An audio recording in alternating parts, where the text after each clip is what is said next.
See that Who's face? who's the dog?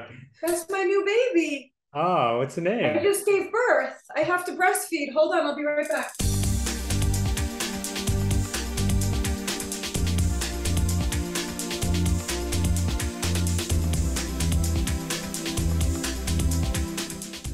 That's Lucky Luciana. That's Lucky Luciana. Well, very lucky dog indeed, right? Are these like recorded for video? Yes, but we'll cut Oh, that okay. out. All right. Unless No, you I want. don't care. You can keep it all. Like you can have me cleaning off my boobs. This is the entertainment industry. I'm here to entertain. Anyway, nice to meet you. How are Nice to meet you. Congratulations on the movie. So I thought, like, let's start with you talking a little bit about your character. There's a lot going on in the film. Why don't you set the scene a little bit and talk about, what are some of the different strands that are going and how your character fits in? you? Okay, I have not seen the movie. I'm going to be totally honest with you. We shot it a few months ago, so I'm definitely a little rusty on it. And I'm used to doing the press with Jim, so Jim just does all the talking. Jim Gaffigan. But I was struck by the film because it all takes place in this one location. And usually that'll be a quieter story. This is a high concept film. So sorry. Still? Yeah, your little sexy legs are in here. Sorry. It's my son. I'm sorry. I'm sorry. What about now? Okay, you're good. I just moved. Um, anyhow, yeah, I think that Mukunda and I think his wife, I'm not sure who wrote it with him. I think it was his wife, but really amazing job writing the script. And of course, seeing Jim Gaffigan in a very serious, heartfelt, sad, very sad role like that, I thought was something that I needed to get involved with. And I normally play a victim and everything, and I guess all the parts that I've been playing in the last couple of months have been all these sort of not antagonists, but you know, you're already grounded. He's grounded, and he's sitting here so that he can get further grounded. I'm not. I'm trying. Let me go ahead, the holy chancho la puerta. Are we like it? Get out of here. You're in trouble. Look, are we like you're in trouble. I'm sorry. I'm glad you have a sense of humor. No, I mean I could sit like this all day. I love you. Bye. This is what happens when you do everything from home. Anyway, I thought the whole concept of the film was it's like a multi-million-dollar concept film, and here we are doing it indie style in this tiny location in LA, super indie style. So I thought it was pretty remarkable, and all the themes that are going on are pretty intense. I mean, it's an intense movie. This is not some little quiet restaurant film. This is a Yeah. big night, you know? Yeah, no, it is a big night.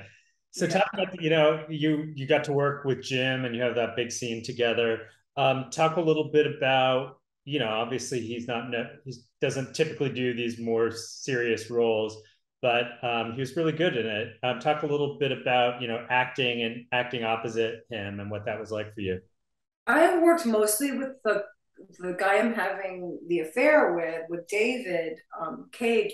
So we had a blast, and I love this guy. He's one of the greatest guys I've ever met. Jim and I, even though it's our story, he's alone for the most of that movie. He's working by himself. He and I had a few moments together, but not many. And the few moments that we did have together, you never know how it'll be when you're on set. You don't know different actors, their ways of preparing. You don't want to get in people's way. So I'm always super quiet, but I don't like being one of these actors that takes everything too seriously because, actors are a weird breed. I don't love them in general. I like to be able to let go of all the insanity that we're holding on to in a box for a scene, and to at least for the crew and everyone around you to feel like you're a human being, because sometimes they don't, you know. So I like to just disarm everybody around actors, and so Jim in those moments, man, he's like a wholesome comedian, sort of. Yeah. Well, he would rip some jokes after a take that were so inappropriate and so funny and so perfect and right up my alley. So immediately I was disarmed by him and I fell in love with him. I thought he was just, and that he could maintain this, like, he was so sad. I mean, it was so sad to watch. And then boom, cut, and then he makes his big, his comedy routine comes out, and it was fucking awesome. So yeah. I thoroughly enjoyed working with Jim. Yeah, yeah. So what is it that you look for in a character, and what about this character in particular was something that made you want to do the role? Well, there was some stuff that didn't make it into the film that, thank God, because Mukunda, I was so happy those things didn't make it into the film, but they did speak to who my character was a lot, which were, this is a woman who definitely is going through, somewhat of a midlife crisis. I think I can kind of identify with that myself right now, being my age. Things definitely feel, like I talk about this film sometimes in terms of like how everyone's looking for their version of safety, whether it's financial or emotional or physical or spiritual, all of this sort of ways that they can, by any means necessary, figure out a way to feel safe, whether it's in their minds, in their home, in their, all that sort of stuff. Where the hell was I going with that? But what was your question again? About what you're looking for in a role. I mean, is that? Oh, okay. So yes, I think I sort of feel like at this stage, and especially this time of year with what's just happened in the world, yeah, that nothing feels safe. Nothing feels safe. Everybody's living in fear of either what's actually in front of them, what's around the corner, what they haven't done, what they have done. So there's this element of fear and safety throughout the film that really resonated for me on a lot of different levels. Globally, within your own home, anything, mentally. So I could really grasp a lot of those concepts from all the different characters, because everybody's having a different experience, different story.